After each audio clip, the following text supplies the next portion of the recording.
To the deep dive. We are undertaking a fascinating study today, immersing ourselves in a highly detailed set of sources from an online research group called Ministry Revealed, or MR. That's right.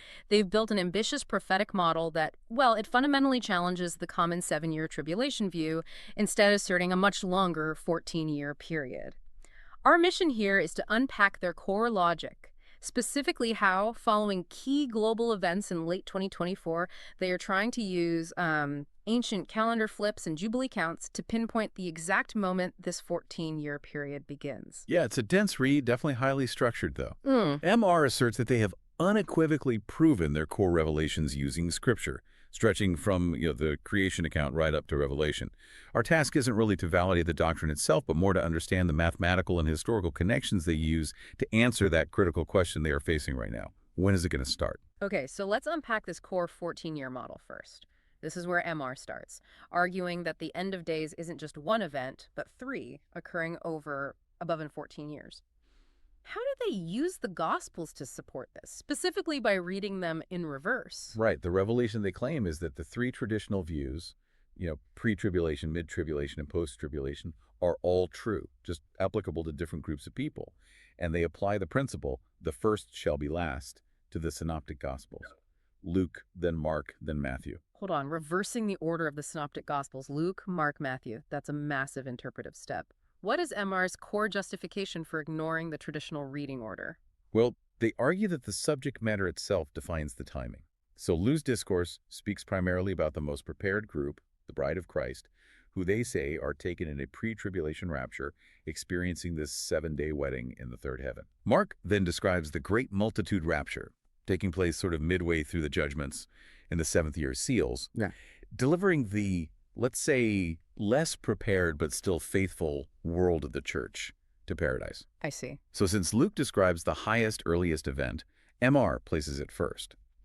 Matthew, conversely, focuses solely on the terrestrial events and the Lord's return feet down for the millennial reign, where the remaining faithful enjoy the city.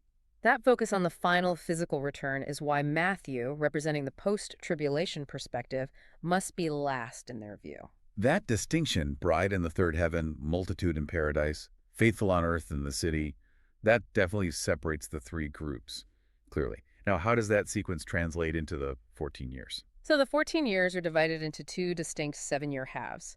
The first 7 years are the time of the seals, which is linked to Mark's mid-trib rapture. The second 7 years are the time of the trumpets, linked to Matthew's post-trib return. And MR believes that historically, focusing only on Matthew's discourse caused scholars to focus only on the final 7 years, that trumpets period, and it kind of obscured the first 7 years of seals that preceded. They think this is why many people miss the full 14-year timeline. Okay, so the 14-year structure gives us the duration, but MR insists that finding the start date requires understanding the absolute key, the Jubilee count. Can you explain the prophetic significance of the Jubilee in their model? Yeah, the Jubilee, that 50th year, it's seen as the grand moment of redemption, the ultimate new beginning. MR views it as representing the millennial reign itself.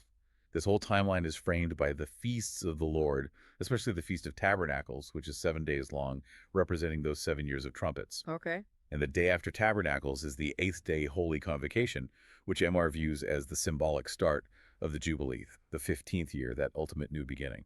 And how do they actually calculate the Jubilee based on the Levitical requirement of 49 years plus 1? Well, they rely on the 49 plus 1 year cycle. The key here is that the 50th year must be declared the Jubilee, and it simultaneously acts as year 1 of the next 49-year cycle. Okay, that's a specific interpretation of the count. It is. And they anchor their calculation on 29 AD, the year Jesus declared the acceptable year of the Lord, or liberty, recorded in Luke. MR calculates this was a pivotal Jubilee declaration. So the calculation works if we accept that 29 AD starting point. But just for the listener, what evidence does MR offer that 29 AD truly marked that key Jubilee declaration beyond just, the Declaration of Liberty itself? They basically integrated directly into the 70-year window prophecy, arguing that 29 AD aligns perfectly within the necessary divine cycles established right from creation.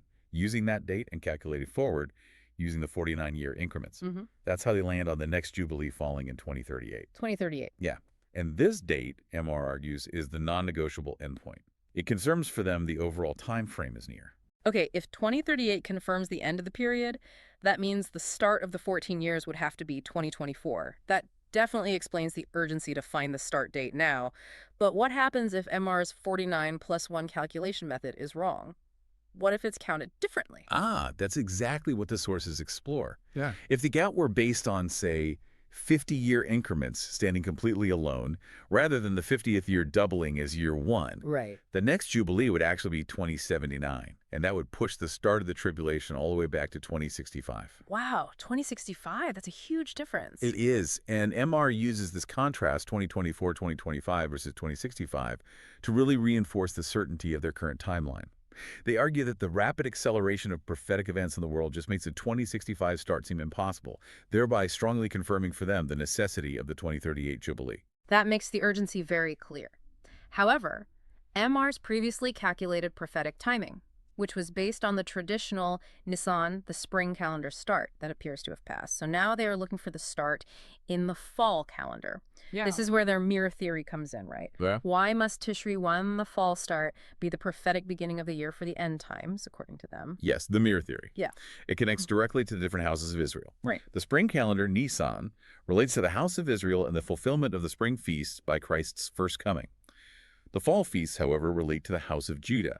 And historically, the kings of Judah counted their accession years from Tishri 1, the Feast of Trumpets, as day 1, month 1. Okay.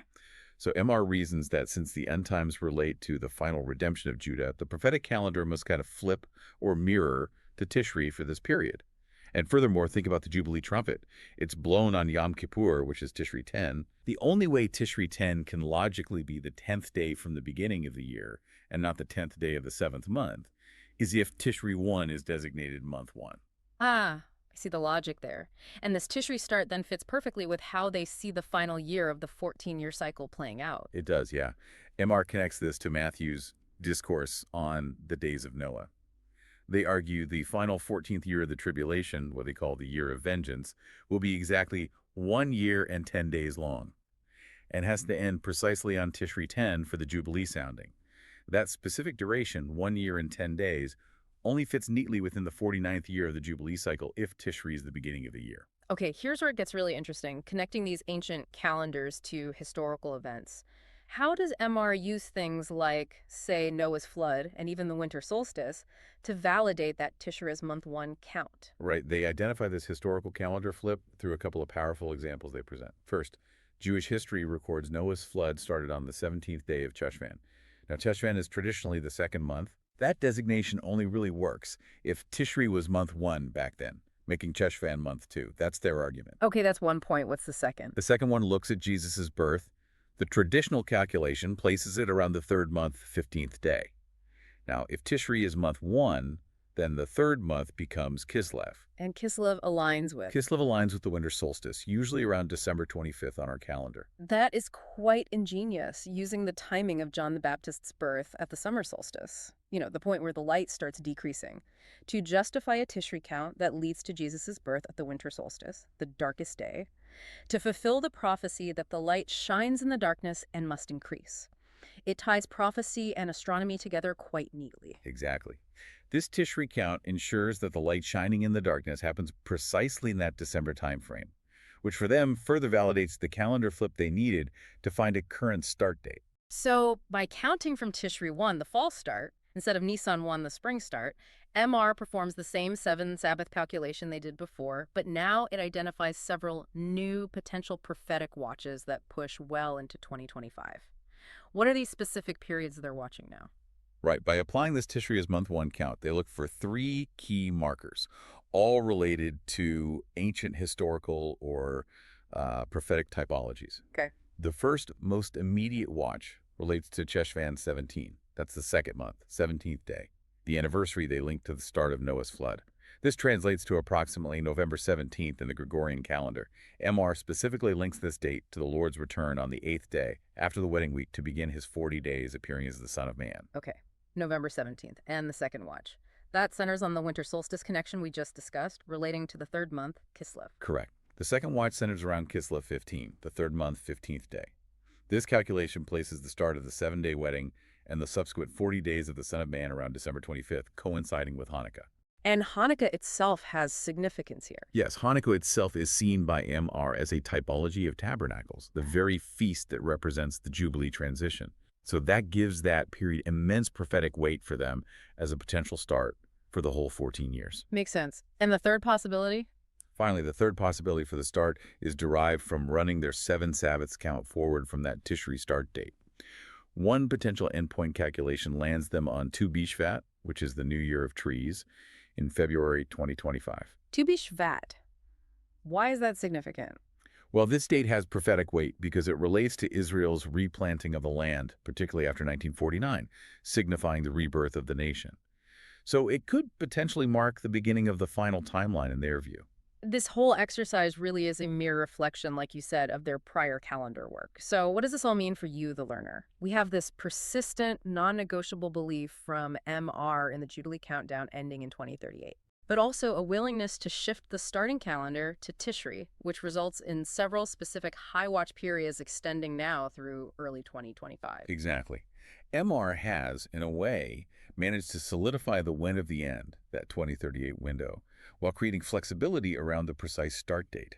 The time frame, they insist, is absolutely near, but the start date itself is flexible based on which calendar system Nisan, or this mirrored Tishri, is deemed prophetically correct for this final era. Interesting. And perhaps we should leave you with this one provocative thought that MR highlights. The Jubilee Declaration happens on Tishri 10. It's the moment described as every man returns into his possession and family. Now, this mirrors almost exactly the prophetic significance of Nisan 10 in the spring calendar, which is known as Aliyah, meaning the ascent or immigration to the Jewish state of Israel. Ah, the return versus the ascent.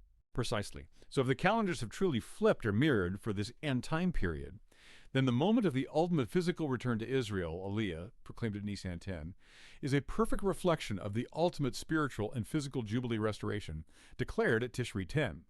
So you should now consider, is the prophetic end simply an exact mirror image of the historical beginning, reflecting maybe the two different aspects or sides of the house of Israel?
reflection of time. Look too close to see so far. Look back to see your future. Stand back and take it in. God's mirror's clearer. Watch and see which figure. Watch and see him go here. Come Lord. Come Lord.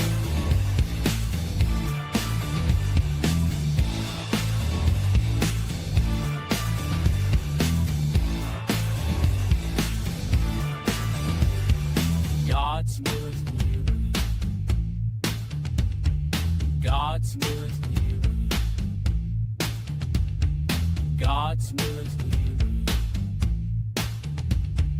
God's mirror's nearer. God's mirror reflection of time, only seen from a future mind. God's mirror's nearer. God's mirror's nearer. God's mirror reflection of time. Look too close to see so far. Look back to see your future. Stand back and take